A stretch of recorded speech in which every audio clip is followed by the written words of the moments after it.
Welcome back to the Grimdark Archives. There is a company of warriors who painted their armor the color of bone, not as decoration, not as heraldry, as a death shroud. There is a company that walks into every battle already buried, already mourned, already gone.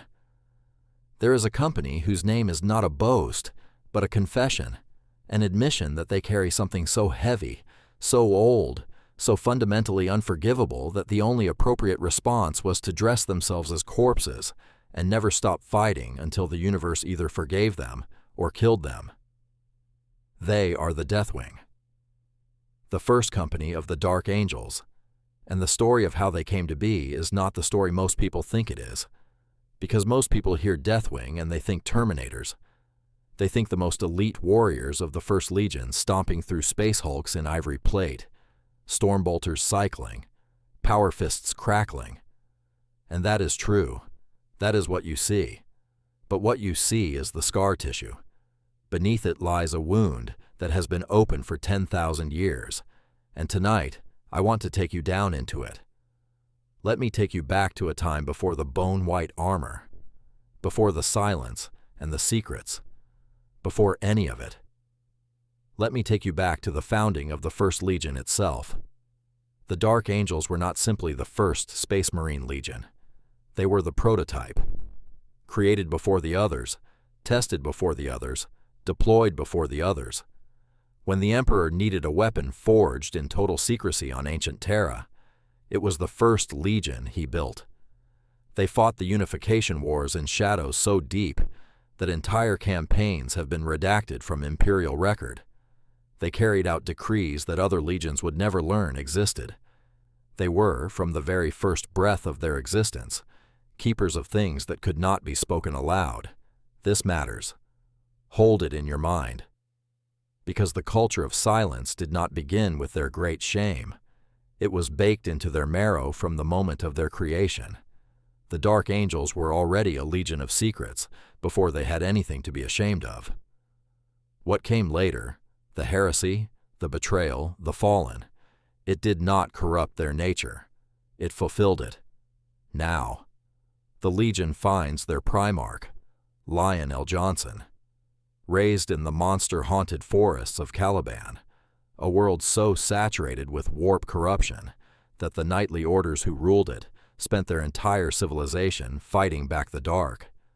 The Lion grew up not among scholars or kings, but among beasts and shadows. He was found as a feral child, more instinct than intellect, and was slowly shaped into the greatest knight Caliban had ever seen. But there was always something behind his eyes that even his closest companions could not read. A distance, a calculating coldness that looked like nobility if you admired him, and looked like something else entirely if you feared him. The Lion did not trust. He strategized. He did not love. He evaluated. And when the Emperor came to Caliban and gave him command of the First Legion, the Lion accepted not with a son's gratitude, but with the quiet satisfaction of a predator, recognizing a hierarchy worth joining. He rebuilt the Dark Angels in his image. Compartmentalized, secretive, devastatingly effective. Every wing, Deathwing, Ravenwing, Dreadwing, Ironwing, was a self-contained instrument of specific destruction, and each wing's full capabilities were known only to the Lion himself. Even his own lieutenants saw only fragments of the whole. This was not dysfunction. This was doctrine. And for a time, it worked flawlessly. Then came the Horus Heresy, and then came Luther. Picture this. Luther, the Lion's adoptive father, the knight who found a feral child in the woods and raised him to greatness, is sent back to Caliban, sent away from the Great Crusade. Officially, it is to oversee recruitment and governance, but Luther knows the truth. Everyone knows the truth.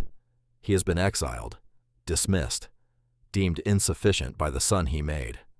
And on Caliban, surrounded by newly recruited Dark Angels who have never seen the wider galaxy, Luther's resentment begins to curdle. The warp, ever patient, ever opportunistic, starts whispering through the cracks. By the time the heresy ends and the Lion returns to Caliban expecting a homecoming, he finds a fortress world turned against him. Luther has fallen. Half the Legion, warriors who were supposed to be loyal, who carried the gene seed of the first, who bore the same oaths, have turned traitor. Not to Horus, not to any of the great rebel Primarchs, to Luther, to a mortal man consumed by the most human of poisons, the feeling of being discarded by the one you gave everything to raise. Here is the thing nobody talks about.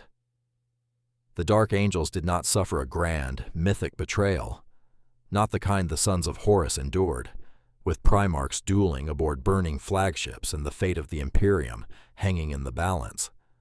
The Dark Angels suffered something worse, something smaller, something excruciatingly personal. Their legion broke apart not over ideology or divine ambition, but over a father's wounded pride and a son's inability to say thank you. The fallen angels are not cosmic villains. They are the product of a family that could not speak to each other honestly. And that banality, that intimate human failure at the heart of a legion of demigods, is what the Dark Angels have spent 10 millennia trying to bury. The battle above Caliban was cataclysmic. The planet itself was shattered. The Lion vanished, wounded by Luther in their final confrontation, then spirited away by forces unknown, hidden deep within the rock, the asteroid remnant of Caliban that now serves as the Dark Angels' mobile fortress monastery. Luther was captured, imprisoned, and has spent 10,000 years in a cell beneath the rock, muttering prophecy and madness. But the rest of the fallen, hundreds, perhaps thousands of traitor Dark Angels, were scattered across time and space by a warp storm that tore through the planet's death, flung to every era, every corner of the galaxy, lost and alive and carrying the proof of the First Legion's greatest failure. And here is where the Deathwing as we know them begins, because someone had to hunt the fallen. Someone had to find every single one of those scattered traitors and either bring them back for repentance or destroy them. This task could not be trusted to outsiders. It could not be delegated. It could not even be fully acknowledged. The Inquisition, the High Lords of Terra, the other chapters, none of them could ever learn the full truth. If the Imperium discovered that half of the First Legion had turned traitor, the Dark Angels and all their successors would face dissolution, disgrace, possibly extermination. The secret had to be kept at any cost. And so the Inner Circle was born, a shadow hierarchy within the chapter, layered and compartmentalized in ways that would make the Lion proud, where the truth about the fallen is revealed only to those who have proven their absolute loyalty. The Deathwing sits at the very apex of this structure. Every member of the first company is inducted into the Inner Circle. Every one of them knows the truth. Every one of them has looked into the abyss of their chapter's history and chosen to keep walking. Let me tell you what that means in practice. Imagine being a Dark Angel's battle brother. You fight for decades, perhaps centuries. You distinguish yourself in countless campaigns. You are told, always, that your chapter is noble, ancient, proud. Then one day you are summoned. You are brought to a chamber deep inside the rock, and you are told that everything you believed about your legion's honor is incomplete, that your genetic forebears included traitors, that the hunt for these traitors is the true purpose underlying everything your chapter does, that every campaign, every deployment, every alliance can be, and has been, abandoned, redirected, or sabotaged if a lead on a fallen angel surfaces. You are told this, and then you are given a choice that is not really a choice. You accept the burden. You paint your armor bone white, and you become Deathwing.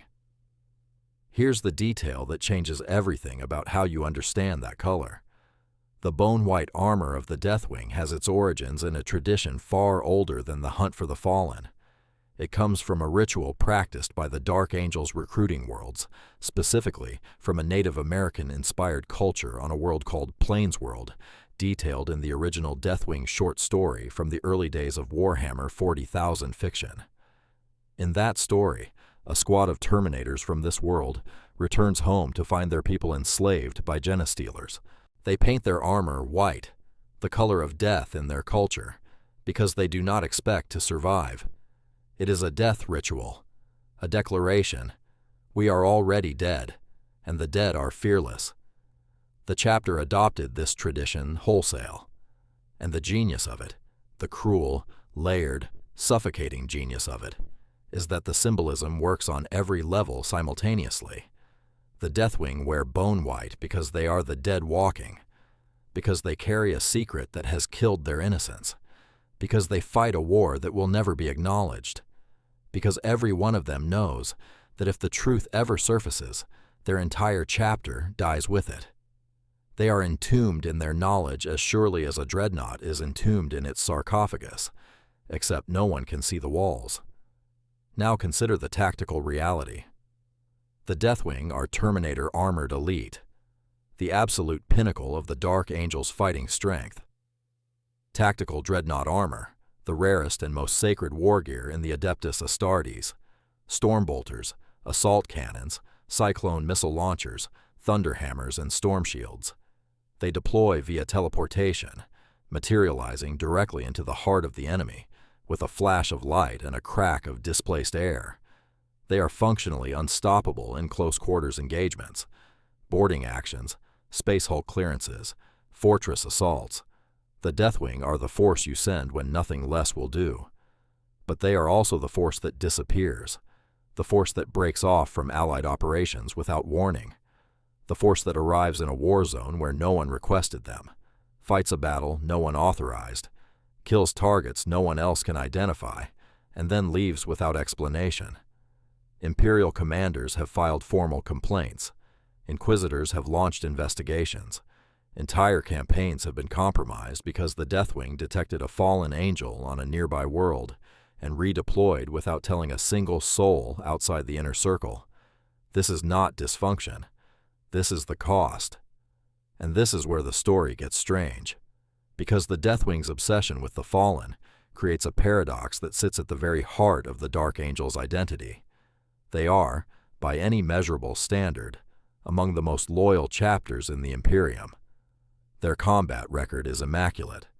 Their devotion to the Emperor is absolute. They have never wavered, never broken, never failed to answer a call to war. And yet, their loyalty is perpetually suspect, precisely because of how they pursue it. Their secrecy invites suspicion. Their unexplained redeployments breed mistrust. Their refusal to operate transparently with Imperial allies makes them look exactly like what they are terrified of being perceived as. They are loyal beyond question, and they act like traitors trying to hide something, because they are hiding something that proves their loyalty, the relentless, self-destroying hunt for those who betrayed them. But that can never be revealed without also proving their shame. Hold that contradiction in your mind. Let it settle. Because it is the single most important thing about the Deathwing, and it is the thing that elevates them from cool Space Marine unit to genuine tragedy. The Deathwing do not get to be heroes, not in any clean, uncomplicated way.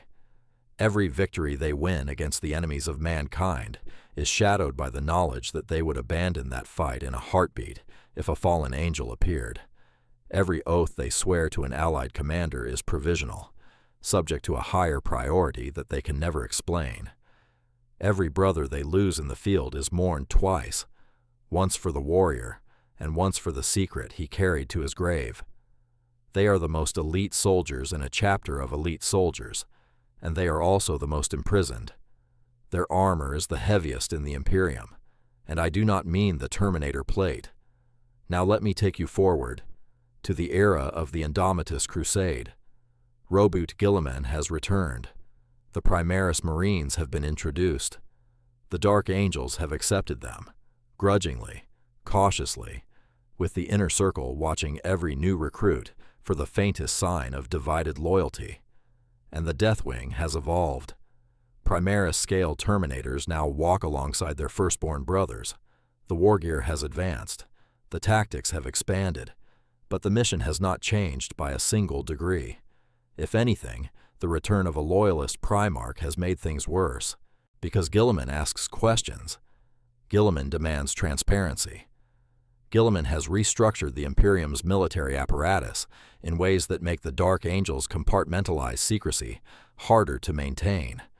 And somewhere deep within the rock, Luther has escaped his cell. The mad prophet of Caliban, the architect of the original betrayal, is loose in the galaxy. The fallen are still out there. Some have repented. Some have fallen further, embracing chaos fully. Some have carved out small empires in the dark corners of the galaxy and claimed they were the true loyalists all along, that the lion abandoned them, that history was written by the victors. And now the lion himself has returned. Lionel Johnson walks the galaxy once more, and his return does not resolve the Deathwing's burden.